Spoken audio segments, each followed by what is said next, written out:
let's get on with this. This event's been advertised as a couple of different things. Information governance and data security awareness is the big thing, but there was a more focused view around why do people break the law? That was a kind of a sub heading for it. So some of you may be aware that I've done this before. Information governance and security awareness. We've done the big presentation, the annual training, and so on. And so I was asked for this event to do something a bit more focused and looking at a very specific issue, which is what I've done, and we'll go through that in the next sort of hour or so. So let's have a look. Let's get right on. Introduction and agenda. So I'm going to introduce aims and objectives. Well, hopefully that you can all keep watching this and it all works. That'll be a pretty good aim. One of the aims is just to keep you interested, really. I usually have an aim of saying keep everyone awake. I think we can set the bar higher, a little bit higher than that. We'll say we'll try and keep people interested. And the objectives are really just, if you come away from this having thought about some of the issues that I'm going to raise, that's good enough for me. Hopefully, as I say, it'll be thought-provoking, and perhaps you'll have a discussion with some of your colleagues about it, and it'll just make you think about the issues that we raise. So that's enough of an objective, I think, for today. I'll just introduce you to N3I and the IG team. And this is what the meat of it: inappropriate access to records, why people break the law. We'll have a close look at that, and then we'll do a very bit at the end, just some useful stuff around passwords.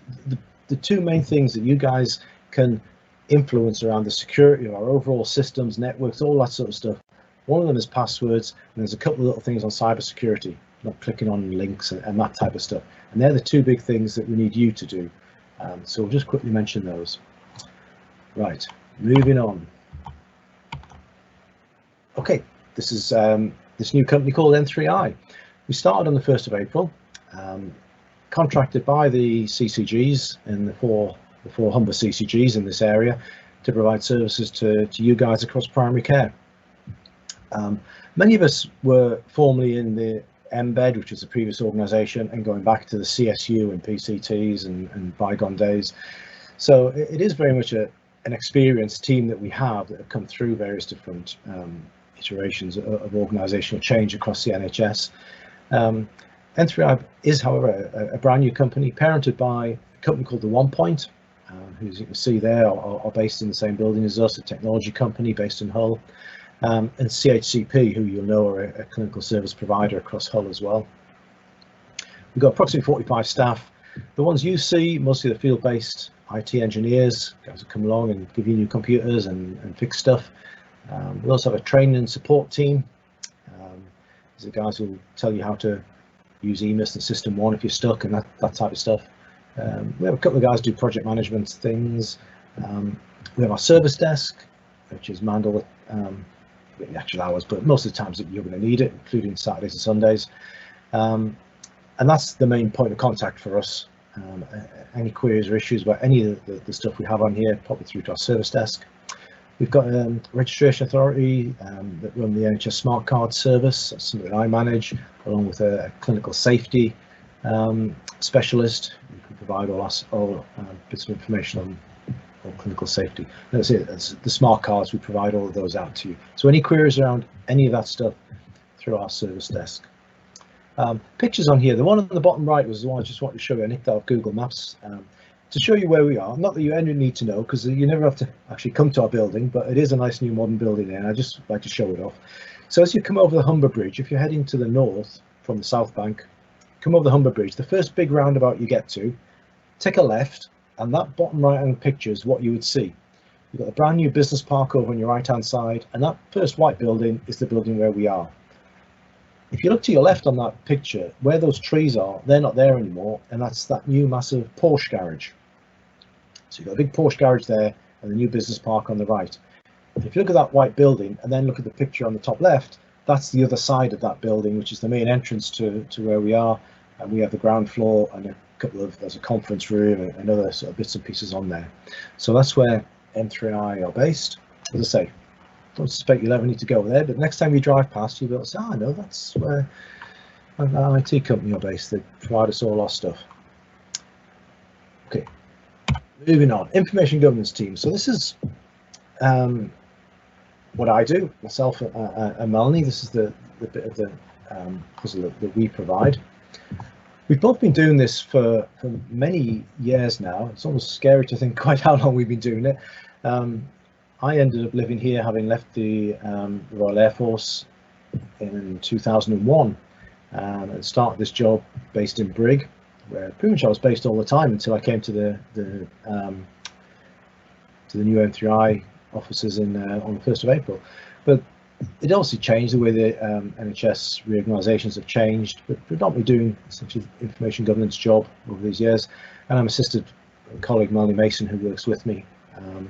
Also, you see, we now provide that service to the primary care on the 4 CCGs. We don't provide a service to the CCGs themselves. We're just dedicated to working with you guys, which is what the last 6 months have been fantastic for me. It's been so interesting, so much of a change to get away from the sort of the bureaucratic, interesting bits of working with a CCG, to say that carefully, but to work with the practices themselves and get focused on service delivery for what you guys need. So that's what we do. So a little bit about ourselves. Barry, are you there? Yes. Yeah, I'm so sorry. It's dropped again. Something's I don't know whether it's my laptop or whether it's the internet connection. Okay. Do you want to see if anybody can? I did have some questions before that people couldn't see the message, the conversation bubble. They could only see questions and answers. So people had posted in the Q&A. Right. Well, I can't see the Q&A. Can you just check if people can see the presentation and can hear me? I'll just continue. If you can just ask someone to confirm that on the Q&A bit. I can't do that now because I haven't got that option now. Okay, let me try again that. I think I'm watching it as a participant. Right.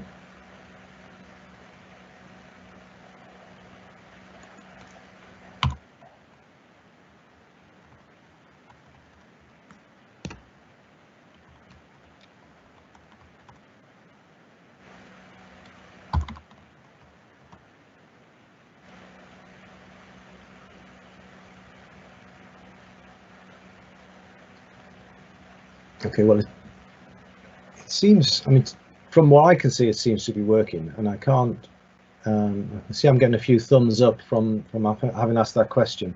So I can't think of anything else we can do. I'm just going to continue. Yeah. And in the hope that people can hear me and can just follow it through. You know, we've restarted it once. I don't think there's anything to be gained from this. I've got a few thumbs up there when I've asked that question, so hopefully people can hear, and we'll just continue as we are. I've still got the red indicator on mine, which seems to say that I'm live, so hopefully it's still working. Okay, so I was introducing the team, which is myself and Melanie. Where am I? Oh, yep, there's me. So there's a picture of me doing my favorite thing in the winter time, which is skiing. That's in Italy a few years ago. Hopefully we'll be able to get back to doing this sort of normality in some time in the future. Now I can hear a few people, so I can sense these things. I can hear a few people making possibly derogatory comments about my jacket there. So I'll just have you know, my kids bought me that jacket. It's my absolute pride and joy. So it's I have no choice but to wear it, but I actually love it. My wife bought me the crash helmet, which says something, I think, about my skiing ability, perhaps about her sense of preserving me if I do fall over. But I'll take absolute credit for the yellow trousers. They were my choice. So this is where I'm from, if anyone's interested. I don't know if you can tell an accent. I left many years ago. This is Hadrian's Wall, as hopefully you all realise. It's not the Roman wall, as many of you have been saying, oh yeah, look, that's the Roman wall. The Romans built walls all over the place. This one was built by Emperor Hadrian across Northumberland, the most beautiful county in the country, of course. So yeah, this is the famous view of Hadrian's Wall, looking across. Just behind those trees in the centre there's a big Roman fort called Housesteads, if any of you have ever been there, beautiful place. If you look to the right, the top right-hand corner, where that kind of ridge line is, just over there, the land drops down into the North Tyne Valley, which is where I'm from. I was born and brought up in a small village called Acombe on the North Tyne Valley there, just north of the town of Hexham. So that's me, and this is my colleague Melanie, who works with me. I asked Melanie to give me a picture this morning of herself. She says this was taken in Scunthorpe in the summer, I think the steelworks are just off to her left slightly, and all the chemicals and all the ash and stuff that's spouting out are obviously being blown by the wind to the left. And you can see the clear crystal blue Humber estuary in the background there as well. So it's a really good picture of Scunthorpe, I think, and Melanie there. Right, as we go through this presentation, it's a basic, what you've seen up till now, basic white slides, a few bullet points, and I'll do a lot of talking.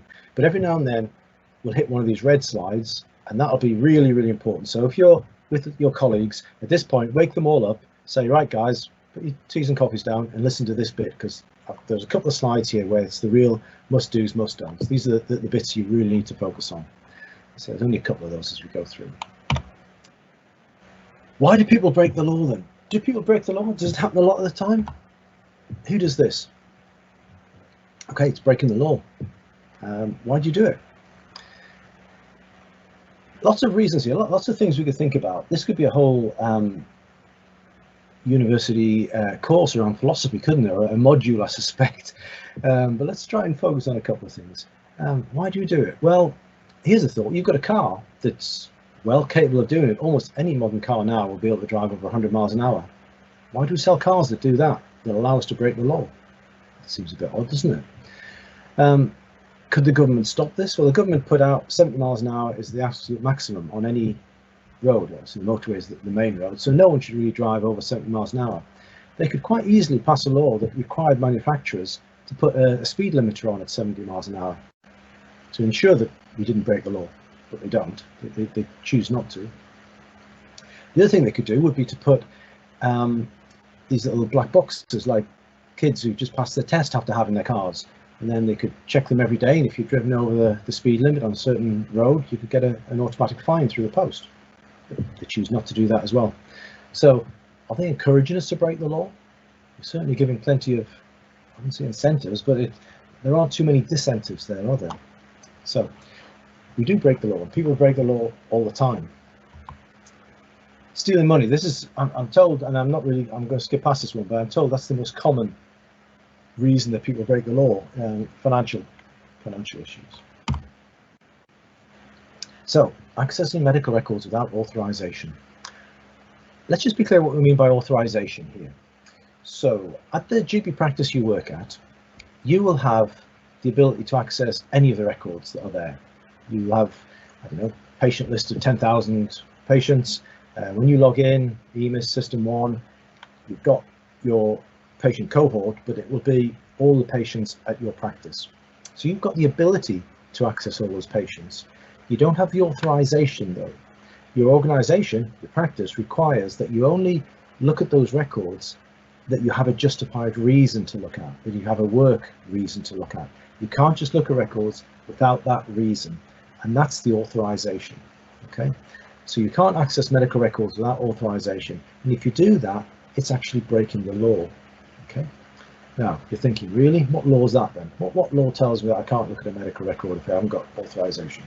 I'm going to tell you. It's there are two, in fact, even better than that. It's 2 for the price of 1. There are 2 laws that cover it. The Data Protection Act, section 170, covers it, as does the Computer Misuse Act, 1990.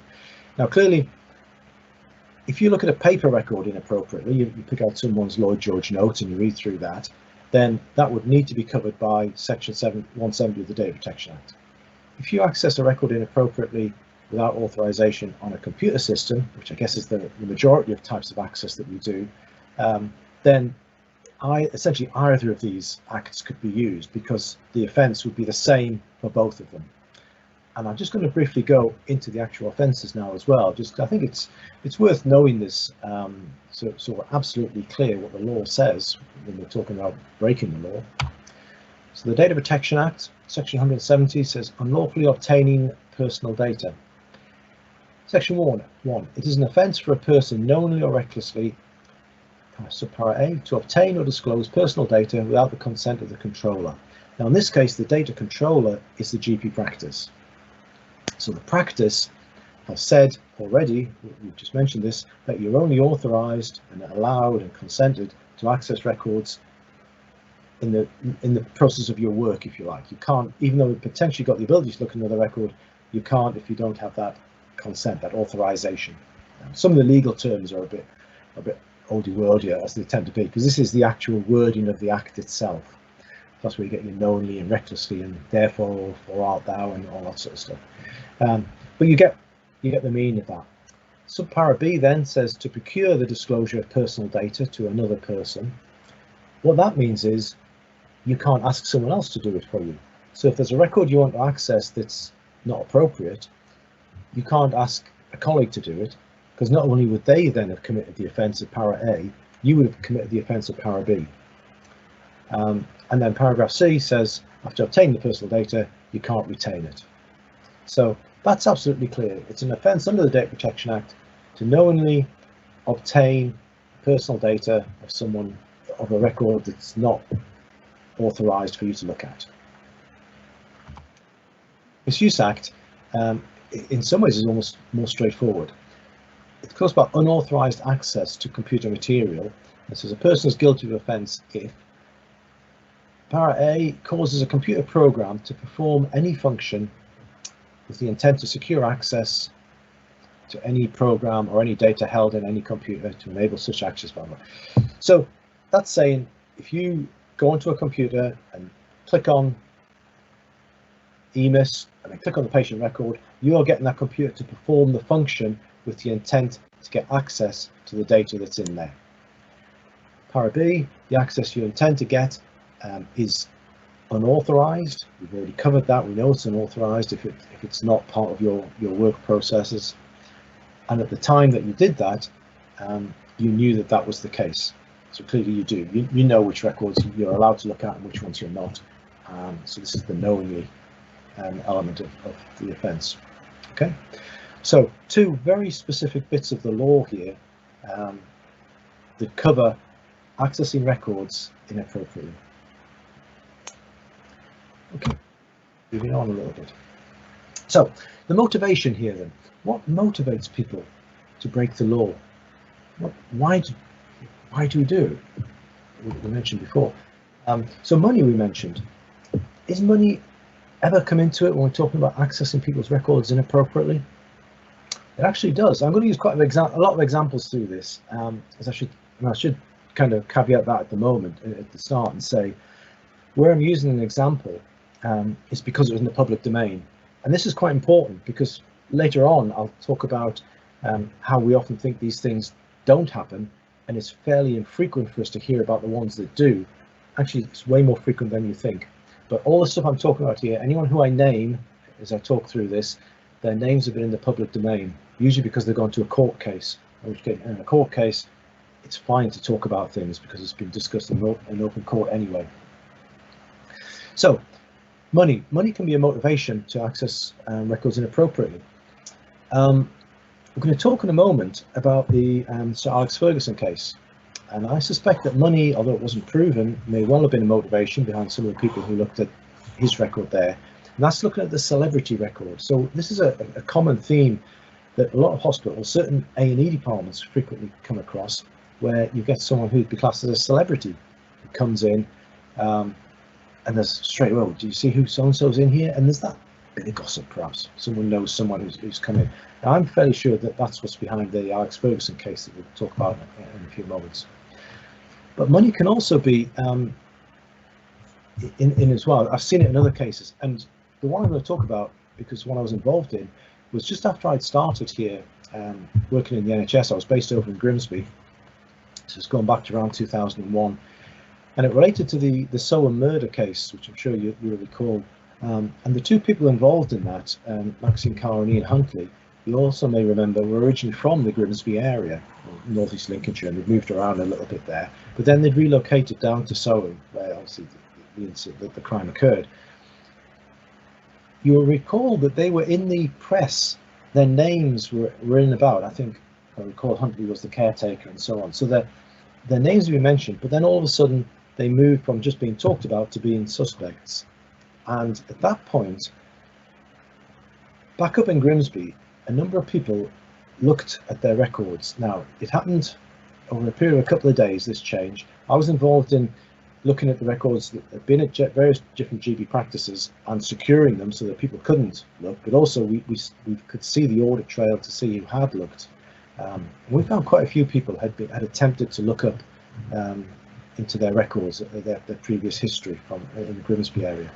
And there was one individual, we did obviously from the NHS side, there was one individual who was a social worker working for North East Links Council at the time, who actually accessed the record of Maxine Carr, found some information in there, and went to the Sun newspaper with that information.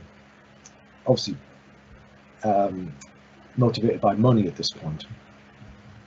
Now, newspapers have a bit of an on-off way of dealing with this. Sometimes we suspect they will say, "Oh, great, thank you, take the money, run a story, and I'll pay out money and stuff." But they don't always do it. And this is one of those situations where they also try and get on the right side of public opinion. And in this case, they didn't. What they did was they reported the fact that this lady had gone along to them and was offering them this information from the social services records, and therefore essentially they turned the table on her and told the police about what she was trying to do. As a result of that, she was investigated and action was taken against her. So, and her clear motivation there was money. She had access to a record. She didn't have the right to look at it at that point. So it was an unauthorized access, but she knew the record existed and she knew where it was, and she knew that with her log-on details she would be able to go there, and she went there purely motivated by money.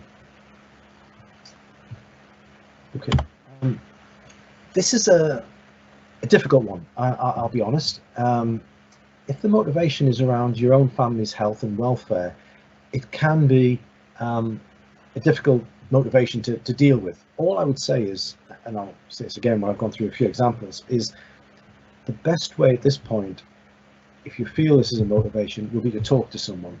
For staff, talk to the practice manager, talk to perhaps one of the GPs. Don't just go and do something.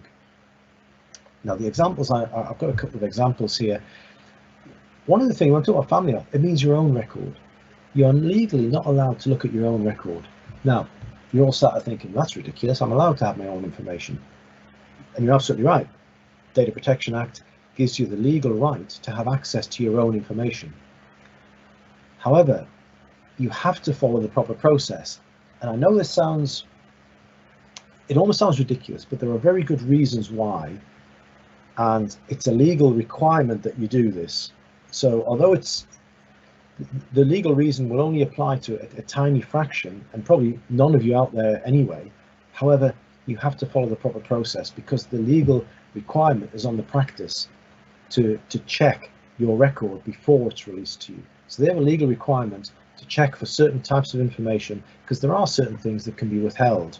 Like I say, I suspect it wouldn't apply to many people. We're talking about very serious mental health conditions in most cases, but also we're talking about third-party information that other people may have put into your record, and you are not always entitled to see all of that.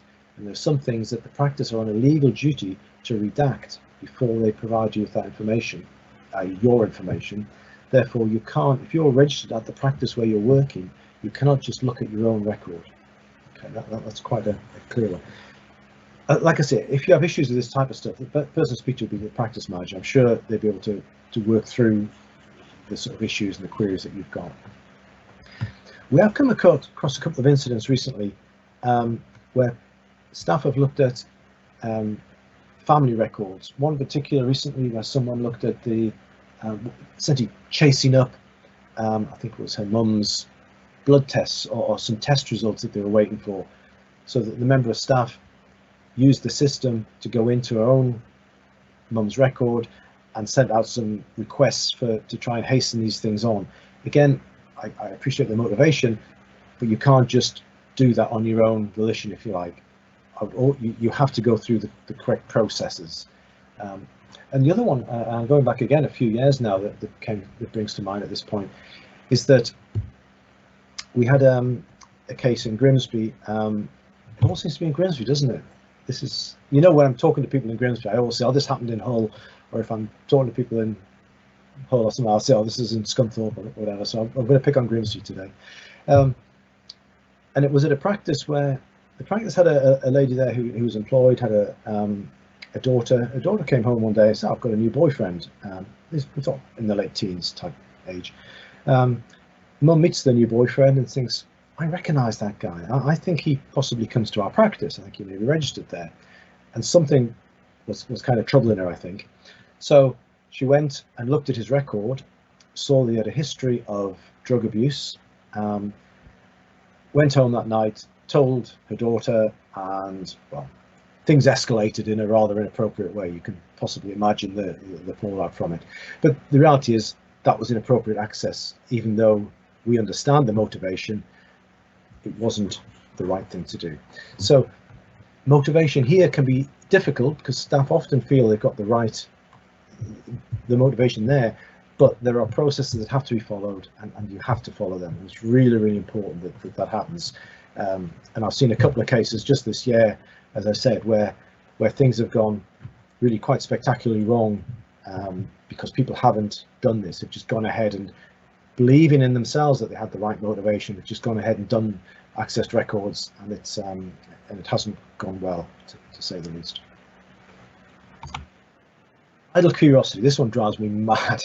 The fact that people could be sat around with little enough work to do that they're just idly, curiously looking at other people's records. I'm sure if you ask your line manager or the practice manager, they'll be able to find you some work to do so that you wouldn't just be idly sat looking at records out of curiosity. But I think people do this in certain circumstances, and they certainly do give it as a motivation. I was just curious. I've got a couple of examples which you'll see in a few moments as well. I mentioned this Alex Ferguson case, and this is a news report from it. It's only a couple of years ago, December 2018. Obviously, Sir Alex Ferguson, famous football manager over Manchester, was taken into Russian hospital. I think he had a stroke, if I remember. It says in here brain hemorrhage. And a number of staff. Now, when it's saying here, staff who are under investigation, they're being investigated because clearly they didn't have authorised access. But look at who we're talking about here. 2 doctors, a consultant, and 2 nurses are being investigated. So if they're being investigated, it's because they didn't have authorised access. So this is an inappropriate, unauthorised access to essentially a famous person's medical record. So what was motivating these individuals? Were they motivated by money? Were any of them going to try and sell information that they'd seen in the record? Were they motivated? Obviously, the family one isn't an issue, but curiosity, idle curiosity, I don't know. I suspect the motivation here is so that they can go back and go down the pub or sit in a social setting saying, oh yeah, new patient in the hospital the other day, Alex Ferguson, what can I tell you about him? I can tell you all this. It's being in the know, isn't it? It's being able to say, yeah, I saw this famous person. I can tell you some stories about him. It's that type of thing, which is obviously totally inappropriate. But it does show that this happens at all levels. Unfortunately, it's not something that happens from a junior member of a GP practice because they didn't know any better. It happens all the way up to senior people, doctors, consultants working at large hospitals. And an interesting point here I would just make, when we talk further on about punishments and what can happen, clearly we've talked about the law, breaking the law. Anyone such as the individuals here who are registered with a professional body such as the GMC, Nurse and Midwifery Council, NMC and so on, they will also get investigated and sanctioned by the professional bodies as well, who take this obviously very seriously. So they're going to get that as one of the outcomes from obviously after the investigation is finished. And the investigation here will be a police investigation, I suspect, not just an internal organisational one. Okay. So why does this still happen then? One of the reasons I'm talking about this today is that, as I say, I dealt with these cases when I first started in the NHS. 2001, we had the Sohn case and a couple of others. I've been off doing, whilst generally involved in information governance issues, I've not been working at the level where I've been hearing about these types of incidents. I have to be honest, in the last few years. Coming back into N3I on the 1st of April and starting working directly with practices, getting people, practice managers coming to me with these types of queries. How do I deal with this? How do I deal with, how do I deal with these issues?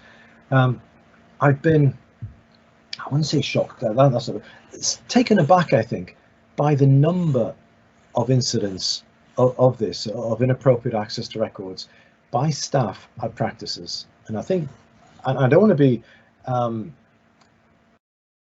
being critical, overly critical of individuals. You do an amazing job at a GP practice, and all of the surveys, when they talk to the members of the public about how we trust various different organisations and people and so on, the trust around GP practices is way above any other organisation in the country, to be fair. But even so, I've been taken aback by the number of occasions, and we're talking since 1st of April, almost into double figures now, which to me, 126 practices across the Humber area is a lot. And of course, the other point, the clear point, which I'm sure many of you realise, and I'm going to mention in a moment, is we're not picking up them all. These are just the ones where it's been detected for a whole variety of ways in which it gets picked up and reported through to practice and onwards. A huge number, I suspect, are still going on that aren't detected. And the question for me is not only why do the ones that we found out happen, why are all the others? Why does anyone access a record inappropriately? That's the big question here. And I have a few thoughts on this. I think I've written this wrongly. Actually, this should be the lack of fear of getting caught, or the fact that there is no fear of getting caught. Individuals feel that they're not going to get caught if they do this, and I'll explain why in a moment. Why I think that lack of fear is there. But if you don't think you're going to get caught, then there's no deterrent effect there, and that's one of the problems that we've got. There is no deterrent. Go back to our speeding analogy. When you break the law, speeding, looking at a record inappropriately, you essentially do this risk assessment in your own head. You'll have heard people talk about risk assessments all the time. They're the in thing. Everyone does a risk assessment and everything. You actually do it all the time yourselves. You do a risk assessment in your own head. You decide, well, I'm driving down the road. It's a clear day. There's hardly any traffic around. It's daylight. The road's dry. I'm in a car that can drive at 120 miles an hour, according to the guy in the showroom. Yes. So what? You then add in the fact, am I going to get caught? Well, M62, not many speed cameras on there very often. In fact, I know where one sits, so I'll avoid that bit. I'll slow down when I come to that part. But there's not many speed cameras around. What happens if I get caught? Well, one of the speed awareness courses, that's about the worst thing in the world, isn't it? It's they're a bit boring, but I can get through that. So you do that little risk assessment in your head and you drive at 80 miles an hour. So you do the same thing when we're talking about access to an inappropriate record. Why does it still happen? Because people do that little risk assessment and they get this next bit wrong. Their fear of getting caught. Well, I'll never get caught. No one ever gets caught doing this sort of stuff, do they? There you go. Perception that no one ever gets caught doing it. And why do you think we have that perception? Why does that perception exist? Because we never hear about it.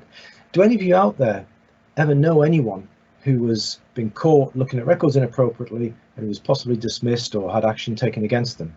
And you all start shaking your heads, you're trying to think. There's a reason why. You remember Mrs. Smith, who used to work in the practice, had worked there for years, and all of a sudden she left quite suddenly because she wanted to spend more time with her family.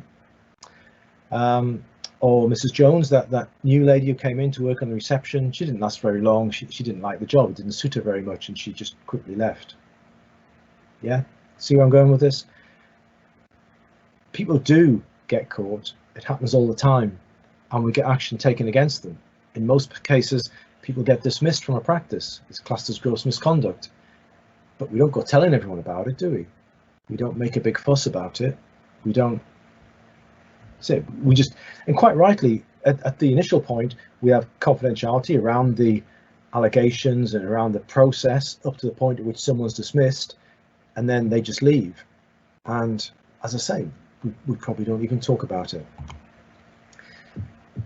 The punishment, is the punishment deterrent effect?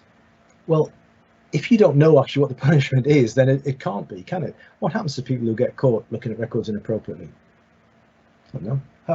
What does anyone think? You know, the majority of ones that I've been involved in this year, the individuals have been dismissed. They're probably not going to get a very good CV or a very good reference when they go to their next job either. And the one thing that is going to start to happen very soon, I haven't mentioned the dreaded GDPR at all yet. You'll notice that's because I don't really. It's actually it's part of the Data Protection Act 2018, so it's not a standalone thing, which I tend not to mention. But one of the things that it did bring in, so one of the things that came in with GDPR when it was incorporated in the Data Protection Act 2018, is a mandatory requirement on organisations to report data breaches back to the Information Commissioner's Office. And it's the ICO, the Information Commissioner's Office, that is the data regulator and regulates all this stuff. So now there's a requirement on GP practices that where they have an incident like this and an inappropriate access to records is classed as a data breach, that they're required to report that back to the ICO. And it's now the ICO who gets to decide whether they're going to take a legal case against an individual, whether they're going to take whether they want the practice to take further investigatory steps, whether they want them to report to the police, or whether they will take action themselves. So this perception here, because we'll now be public, there'll be fewer cases will be going through as internal disciplinaries, and more will be getting put forward potentially as legal cases, which we can then talk about and which everyone will hear about. But just remember that you don't want to be on the other side of this. So that should change a little bit around your thought process doing that risk assessment. What will happen when I get caught? There's an audit trail going to be produced. You know, systems make audit trails. That's one good thing computers can do really easily. They make millions of audits all the time. Every time you access a record, there is an audit, and we'll get better at working these things out. Another thing that's changing fairly soon, individuals having their own access rights to their record. Now that could include the right to be able to access the audit. Now, the one thing that people know when we talk about fear of getting caught, I suspect people in that who are trying to work this through in themselves, if they're thinking, well, should I access this record inappropriately? What's the chances of getting caught? Well, no one ever gets caught. I know it makes an audit trail, but hey, we've got 10,000 patients at the practice registered. We've got a really, really busy team here. No one has got time to be sitting looking at what everybody's doing. Okay, you're right. You go into a record, create an audit trail. What are the chances of someone randomly looking at that, or not even randomly auditing that record, but then also working out whether you had a legitimate right at the time? It's fairly unlikely. However, turn that around and give it to the patient. Give all the patients the ability to audit their own records. You've got the NHS app, look up your own record, see what it says, see what the audit trail says. Why did Mrs. Jones go into my record last week? That's the Mrs. Jones that lives next door to me. Okay, so these things are starting to change, and I think we need to be, certainly people need to be aware of it, but actually just don't go into records inappropriately. That's the big message here. But some of the fundamentals in here are changing as we go along through this. It got so bad recently. This was I mentioned the ICO, the Information Commissioner's Office, that they actually issued a warning. They'd seen that many cases coming through. They issued a formal warning to NHS staff to say that unlawfully accessing patient records is an offence. You know, we've just gone through this, but this was one of the straw that brought the camel's back, as it were. This is the case that came through. A lady who was a former midwifery assistant at Colchester Hospital. She described herself as nosy. She accessed 29 records. 29 is not a huge number, I don't think. Family members, colleagues, but others where there was no connection. But look at what happened to her here. So she had to pay a total of £1,715 in fines and costs. She will have a criminal record. That's an important point to note. You try getting a job in many, certainly in GP practice, with a criminal record, and obviously a criminal record for doing this kind of thing as well, and obviously lost her job. So, and because of the number of these cases that have been coming through, as I say, the ICO issued this warning. Now, one of the impacts of the warning, of course, is that the next time that they see one coming through, they're going to be even less impressed So they're even going to be more likely to take a more stringent view, if you like, because essentially they've already issued a warning saying you've got to stop doing this. So that was a case where the ICO had taken action. We have another case here from a few years ago, a very local case. This happened in Hull. An IT manager working for the CCG who snooped on hundreds of records, as it says here. This was the Yorkshire Post. I've got a little bit more detail on here. Now, this case went through the Computer Misuse Act. Mr. Trevor stated he had idle curiosity, and he believed that idle curiosity was not a crime. I mean, some of this was just pretty pathetic, I have to say. He didn't feel he'd done any harm because he didn't alter the data, save it, or print it. He resigned from his post. Well, he was going to be dismissed anyway, and was sentenced to 6 months imprisonment, suspended for 2 years. Now that's, that's pretty significant.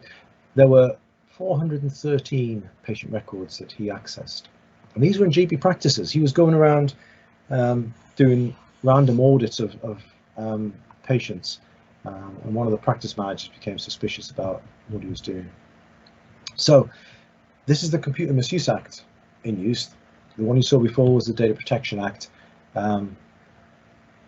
This isn't, this isn't what you want to have, or where any of you want to be. Okay.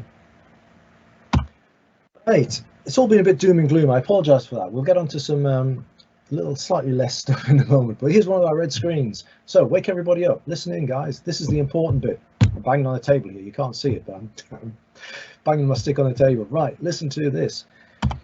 Do not access a record unless you have a legitimate reason to do so. Okay. And that means it's in the course of your work. Okay. This includes your own or your children or your immediate family's record. An audit trail will be created and will stay there forever. As long as EMIS and System 1 exist, these audit trails, they don't delete after a couple of years, they're always there. You could be dismissed, you could get a fine and a criminal record. And most importantly, this does happen. It's not just, oh, that IG guy banging on about what people should and shouldn't do. It doesn't give me any pleasure to be saying, yeah, when we've caught 4 or 5 people accessing records this year. Absolutely not at all. I'd want to see that to be 0. But it does happen. Just because you're not hearing about it, people are doing it. And please, let's just make it stop, guys. Yeah. Okay, on to other things. Passwords. I mentioned at the start that there are 2 things that as system users, you guys can really do that will really make a difference. And, I could teach you about the principles of the Data Protection Act and all this sort of highfalutin stuff. This is the bit that you do that makes a difference to the security of our systems. Okay, making up a good password. So how do you make up a good password? How do you do it? How do you make up one that's uppercase, lowercase, got some numbers, some special characters in there? How do you remember it? How do you not write it down? There are various different methods that you can actually use to do this. This is one I'm going to talk about today. It's not one I've invented. You'll find it on the internet somewhere. It's a version of one, and there are slightly different ways of doing it as well, which you'll see. So how do we do it? Make up a sentence. Include some numbers. The sentence doesn't have to be accurate. There we go. That's actually not a million miles from being too true, but there we go. Take the first letter of each word, numbers, and a special character. Okay, special characters being everything along the top row of your keyboard above your numbers. So that's the exclamation mark in this case. Well, that's quite a good password, isn't it? Let's mix up some uppercase letters in, and we'll get a final version of that. Now, all of your passwords, if you were to write them down now, if I asked you to say, write down your login password, to everybody else, they should appear to be like that, which essentially is a random mix of letters and numbers. Okay, if you hadn't known how I was going to generate that, and that was my password, that'd be fantastic, wouldn't it? You would never guess it. There's no way you'd work out what that means and be able to guess how to get into my computer system. And what I am going to say to you is, you can use this, because some people say you shouldn't reuse passwords. You make up. I try to be pragmatic about this. I don't think you can have a password like that for every system you've got. I think that's unrealistic. I also think it's probably unrealistic to say to you change it every 3 months into a totally new one that's completely different. So I started doing this method, well, when I first started in the NHS 20 years ago, because I'd actually used it in the military as well. And let's assume, it wasn't obviously, but let's assume that I used exactly this process, and that bottom one was the password that I generated 20 years ago when I first logged into my first computer in the NHS. I logged into my computer this morning using the same password, but instead of 3 cats, I've now got 76 cats. And of course, as I said at the beginning, it doesn't have to be accurate. I don't actually have 76 cats. So just by changing that second to last number, every time the system tells me your password's expired, make up a new one, I just essentially use the same one, but just change that number. And that works. I prove it works. That's exactly what I have literally done. So there are ways that you can do these things. And that, as I say, that one works for me. It may not work for you. You may have other thoughts around it. It's another red screen. Rules around passwords. Don't share them, don't write them down. Okay, let me just go into that a little bit. Don't share them. Why should you not share passwords? Think back, if you're hopefully awake and listening, everything we just spoke about earlier on, all of that stuff. Then remember the Computer Misuse Act that says if you log onto a system and do this, that and the other, you'll be guilty of an offence. The Act doesn't know that it's you that's logged onto that system. How does the Act know that it's Mrs. Smith who's logged onto that computer and has accessed Mrs. Jones's record inappropriately? It doesn't. What the computer knows and what we know is that it's someone using Mrs. Smith's credentials, i.e. her username and password, that have logged onto that computer and accessed that record, because that's what the audit trail shows us. We don't have to do anything else. There's a, you know the concept in the law about innocent, the presumption of innocence. Doesn't apply. It doesn't apply in quite a few places actually. It doesn't apply if you get a speeding fine. If the police or whoever it is send you the fine saying your car was caught by our camera speeding down the M62, that's it. You know the presumption there is that you've done it, and you have to try to establish your innocence if you were innocent. With a computer system, if the audit trail shows that the person who has your username and login logged onto that computer system and accessed that record, then you did it, and you'd have to try and work out how that happened to demonstrate your innocence. So that's, to me, is a pretty good reason not to share passwords, because anything anyone does under your password and log in will be attributable to you. So it would come back to you as well in law, and that's a clear, that's a legal principle. Don't write them down. Okay. Let me give you another little story. Years ago, I was in Brig and I was doing a training session similar to this around information governance to a bunch of district nurses. Lovely, fantastic people. You do know district nurses are the only people in the country who are still allowed to use file of fax. So they all carry around these wonderful file of faxes, bulging out. They've all legally got to have at least 3 rubber bands wrapped around them. And they carry them with them all the time, and they've got all their worldly possessions and everything's, all their information, everything is stuck into these file of faxes.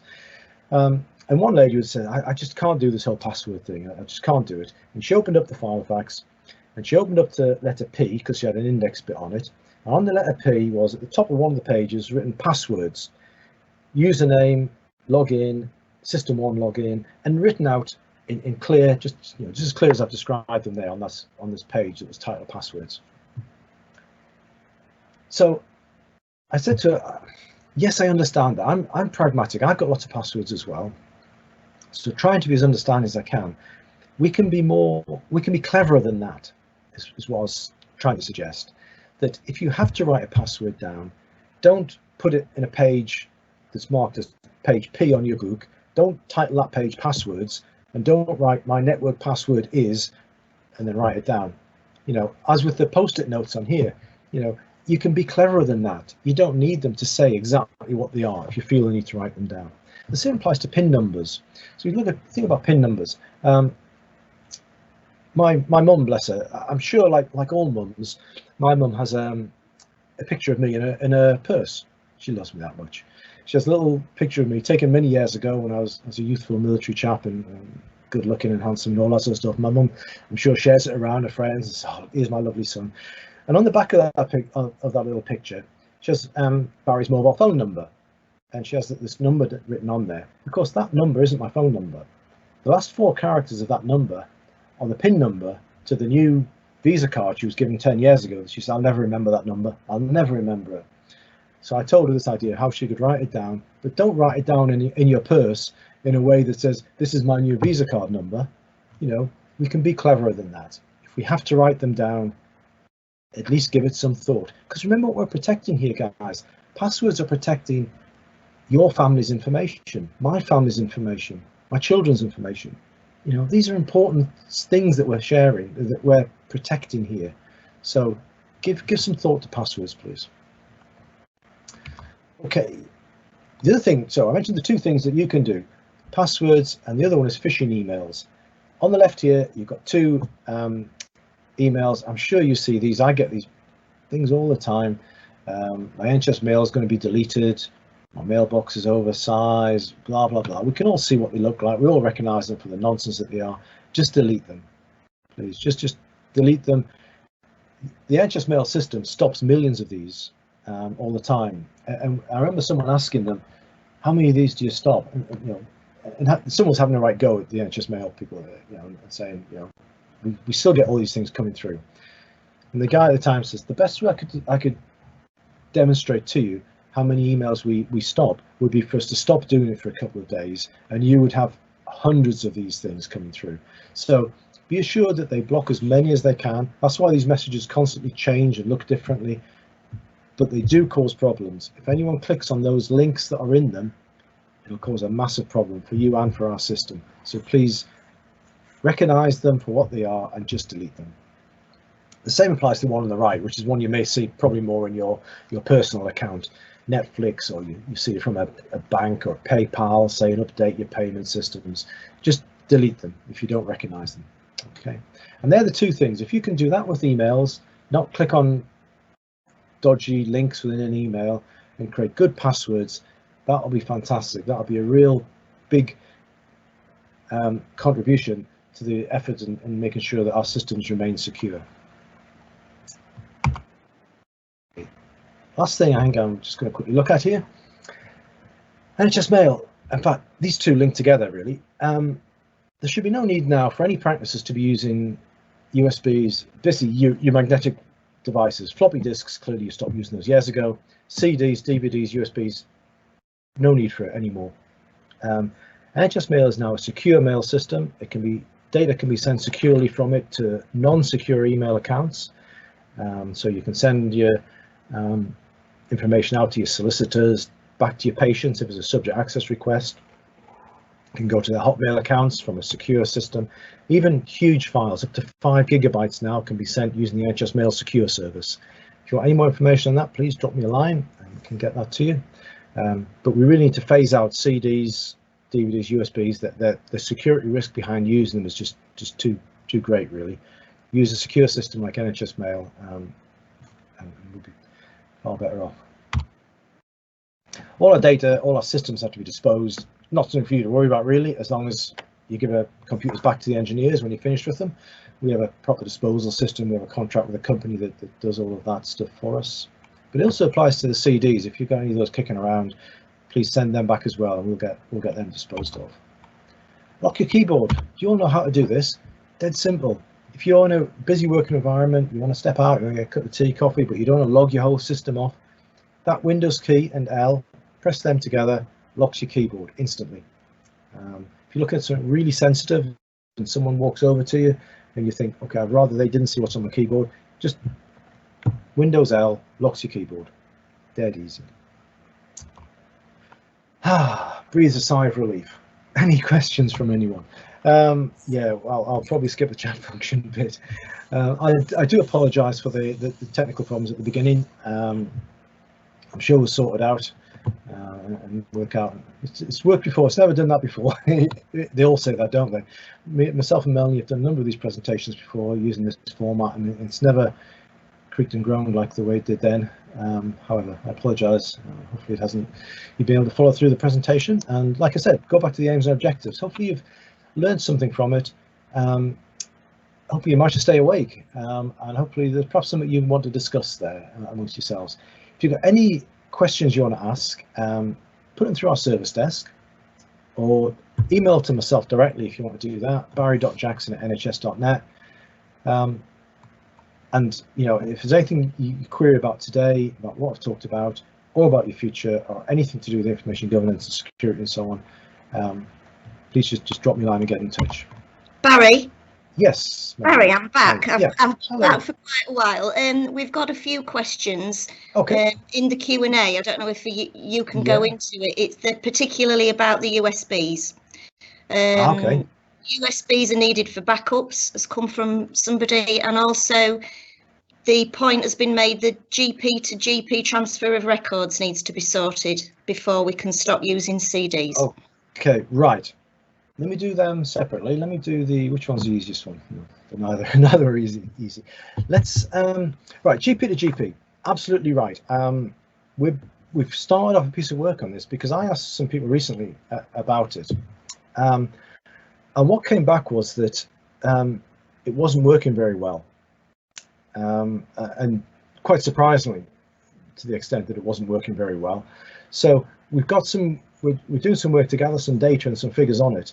However, the one thing I have found out is that sending a CD isn't going to work. Most organizations won't accept it. The company that run the central, the PCSE, run by Capita, won't accept CDs and DVDs. So I don't think that's the answer. I don't think they're the answer to not using GP to GP. The answer is we need to get GP to GP sorted.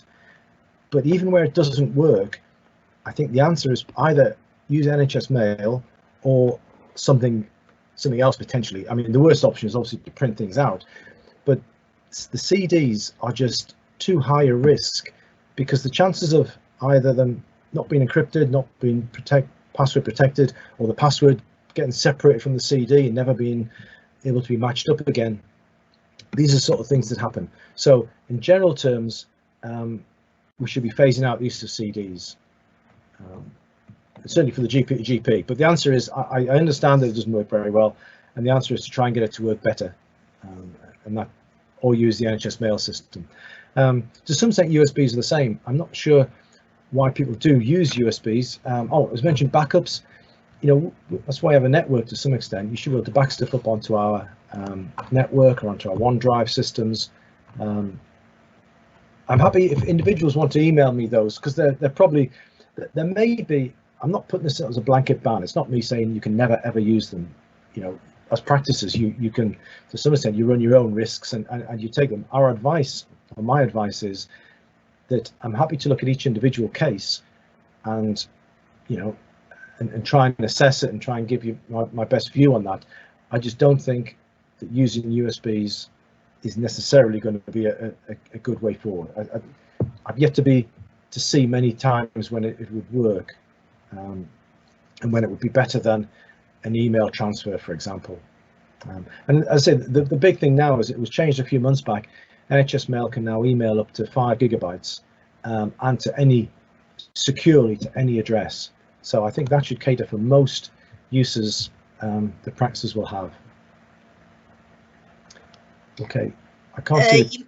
Yeah, you may have answered that just then, Barry, but there's another point regarding payroll accounts, for example, as a further contingency for complete system failure. So you may have just answered that in what you've just said regarding backups.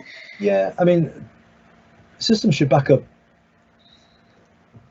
to our network, as I say, and in the event of a system failure, that's what your backup's there for. But the backup will run. You have lots of systems back up to the network. If practices really want to do this, I mean, I do accept you're responsible for your own data. If you don't trust the systems we have in place and you want to back up your data yourselves, then clearly we can't stop you, and we don't want to do that. our advice is that it's probably not necessary. But again, if people want to email me directly, I'm happy to look specifically at their situation and see what's happening at the practice. And like I say, it's not a total you can't do it. I would just highlight the risks to you and possibly highlight some better options. But if you want to still keep doing it to a USB, then then that's your choice and your risk. Okay, anything else on there, Melanie? I still can't see. Yeah, there's no specific questions, just comments more than anything. The CDs come from PCSE? Question mark. Well, I'm sure that they don't. I'm sure that PCSE don't. Certainly, they don't generate them. They may pass them through their system. So on the GP to GP, if you're passing something to a new practice, it goes back to PCSE, who then send it on to new practice.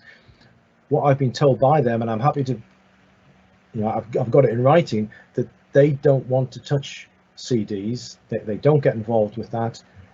What generally comes up, yeah, and you're right, they may pass them through, but that's just what they're just acting as a courier at that point. What they do say, and this has come up quite a few times around deceased records, because deceased records are the ones that go back to PCSE, as do, let me get this right, anyone who gets sent to prison for more than 2 years, their records go back to PCSE as well. And in those situations, they won't accept CDs. So if you're sending a record back to them for a deceased patient, then they won't accept a CD. And that's sometimes why they return queries around, can you access the record of a deceased? If you get a question that gets sent to PCSE, if they haven't got the record, or if they've only gotten the CD, they won't action it. They'll send it back to you to say you never sent us this, even if you did send them a CD. They simply, well, as the lady said to me on the phone, they just put them, they destroy them. They put them, not quite just put them in the bin, but they securely destroy them. They don't use them. They won't access them. They don't touch them. Okay. That's a whole separate topic for discussion, I suspect, deceased records and the GP to GP. But all I can say is that we are looking at it. It's something that we've taken on, having seen the sort of feedback that we've had around it. There are two issues that, well, certainly our training team has taken up the GP to GP one, and I'm taking up the deceased records access with PCSE. Yeah, just one more on your PCSE. Discs do come from PCSE in notes. If we can't do discs, how do the records get transferred? So the records get, your GP to GP system should transfer the bulk of the record. And I understand that there are failures, there are issues with it around letters sometimes and attachments and so on. I think, I've asked our training team, I'll have me look at this because I don't know the exact details of how it works. All I can say is I was informed by PCSE that they don't deal with CDs. So whilst what they may do is, if you're sending a record to a new practice, PCSE will simply pass it on. If you're sending it, if you put it inside the Lloyd George notes in the courier, they will simply pass it through to the new practice, but they don't accept that that's the correct way to send it. And if it comes to them, if you like a deceased patient record, if you send it to them at that point, they won't accept it, but they may pass it through their system, if you like. And again, if the new practice do that, then I guess it's fine. And if it's the other way, if you're receiving it from another practice, but you've still got issues that they must be encrypted. Absolutely, this is a thing that absolutely has to happen. All magnetic media used by the NHS has to be encrypted. That's the Data Protection Act type thing. And the challenge you've got, if you're sending a CD, clearly you can't put the password in the same envelope and in with the CD. That kind of defeats the object. You've got to find a different way of sending a password separately to it. And I can almost guarantee that the two are never going to meet again once you've sent them off. So there are some kind of logistical challenges to using CDs. And they're just a high risk, as I say, high risk of getting lost for a start. But I also accept that there isn't an easy answer to it. I just don't think that the answer, if the question is let's get GP to GP working, and what happens if it doesn't? Then the answer probably isn't a CD. The answer will be another system or some other way of transferring the data.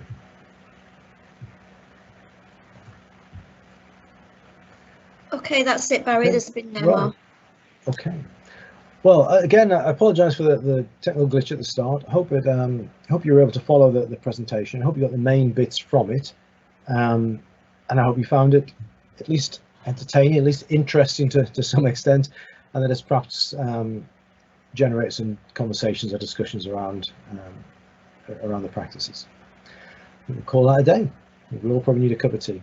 Thanks very much, guys. Thank you all for listening. Cheers. Bye.